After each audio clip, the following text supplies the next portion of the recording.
정개정맥류는 기존의 수술 방법으로 치료를 많이 했었는데요. 최근에는 수술하지 않고 비수술적인 방법으로 치료가 가능합니다. 약물 치료는 아니고요. 혈관을 막아서 치료하는 색전술이라는 치료입니다. 색전술은 방금 말씀드렸던 것처럼 비정상적으로 역류하는 혈관을 아주 가느다란 관으로 찾아 들어가서 그 관을 통해서 백금으로 된 코일하고 경화제라는 약물을 써서 혈관 안을 붙여버리는 겁니다. 수술은 잘라서 역류를 차단한다고 하면은 색전술은 혈관 안을 붙여서 더 이상 역류하지 못하도록 막는 방법이고, 기존 수술 방법에 비해서 회복이 빠르고 합병증이 적기 때문에 상당히 안전하고 효과적인 치료라고 할 수 있습니다.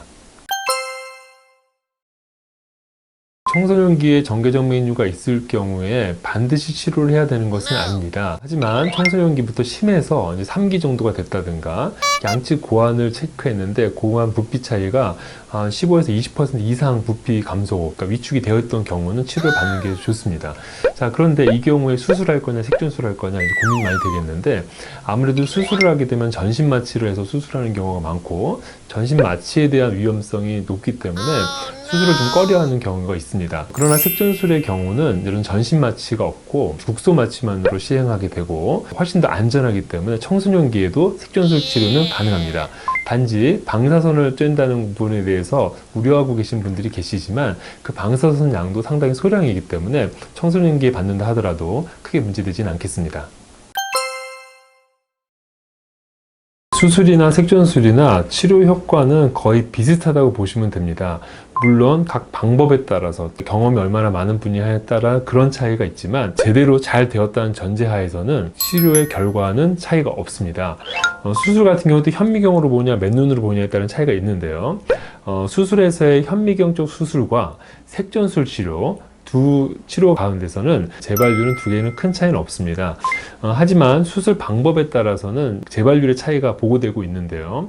복강경으로 해서 좀 더 위쪽에서 혈관을 자르는 경우는 아무래도 재발률 가능성이 훨씬 더 올라가게 되고, 서해부나 서해하부로 내려갈수록 재발률이 낮은 것으로 되어 있습니다. 또한 합병증 부작용의 경우에서는 아무래도 수술은 정맥만 잘 묶어야 되는데 그 옆에 동맥이라든가 신경, 림프관이 같이 지나가게 되거든요. 잘못해서 동맥을 묶는다면은 고환 위축이 올 수가 있고요. 림프관을 묶게 된다면은 림프 수액액이 차서 생기는 음낭 수종이 생길 수 있습니다.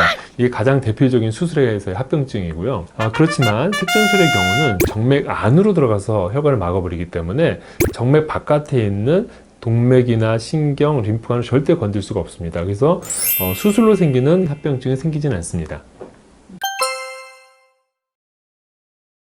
저희가 정개정맥류 색전술에서 백금 코일하고 경화제를 사용하게 됩니다. 백금 코일 같은 경우 이제 이게 몸을 뚫고 나온다든가 이동해서 어디 다른 데로 간다든가 뭐 이런 거에 대한 걱정을 하시는 분들이 계시는데, 시술을 할 때 코일을 정확한 위치에 놓았을 경우에는 그 코일이 절대 다른 데로 움직이거나 혈관을 뚫고 나와서 다른 장기에 문제를 일으키거나 그러지 않습니다. 아주 드물게 시술하는 동안 코일을 잘못 놔서 코일이 빠지는 경우가 있을 수가 있는데, 이거는 좀 경험이 충분히 많은 전문의한테 받는다면 걱정하지 않아도 되는 그런 부분이라고 할 수 있습니다.